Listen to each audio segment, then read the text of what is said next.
Notre Lulu est là, vous l'avez peut-être croisée ce week-end. Elle est en pleine forme. Au marché aux plantes et aux pots, près de la grande cheminée. Oui, exactement. Bonjour, Lulu. Bonjour Lulu. Ça va, vous deux? Mais c'est bien, c'est tout. Moi, tu vois, si j'étais auditeur, je me disais, ah tiens, c'est Lulu que j'écoute toujours à la radio. On la voit en chair et en os, pardon. Oui, c'est ce qu'on m'a dit dimanche. C'est en chair. vous qui êtes à Radio Mélodie, alors tu vois. Hein.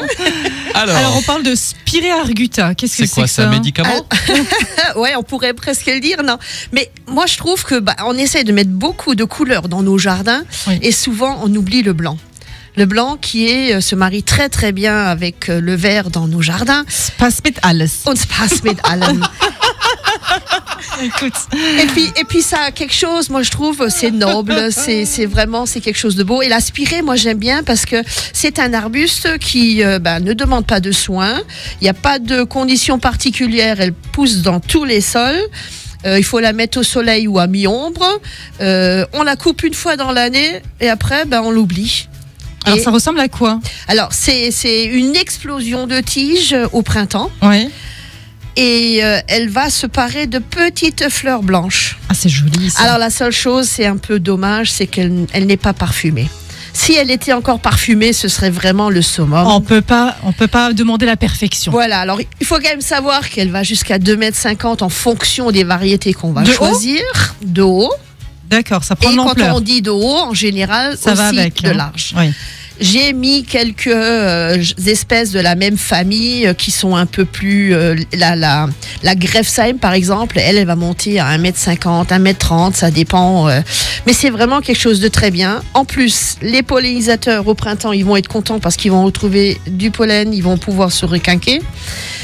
Et on l'oublie, c'est-à-dire qu'elle va fleurir. Après la floraison, on va la tailler. Alors on taille ce qu'on veut, on peut aller à 1/3, 2/3, où on va juste tailler les petites branches, les vieilles branches de l'année dernière, parce qu'à savoir qu'elle va quand même fleurir sur les branches de l'année où on a coupé, sur les branches fraîches. D'accord. Donc c'est quelque chose qui est vraiment, c'est une explosion de couleurs. En plus, elle n'est pas difficile, hein. Elle tient est vraiment, voilà. Et au à niveau des températures négatives, sécheresse, tout quoi. Sécheresse, elle tient du -15, elle est vraiment, moi je trouve que c'est une plante, on la met, on lui donne notre attention une fois dans l'année et après on l'oublie. Et franchement, c'est quelque chose de très très joli parce que ça fait comme une touffe.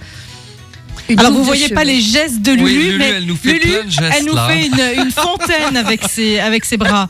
Alors en plus de son utilisation décorative, elle est également connue pour des propriétés médicinales. Oui, alors autrefois on l'utilisait quand il y avait des problèmes d'estomac ou des problèmes intestinaux.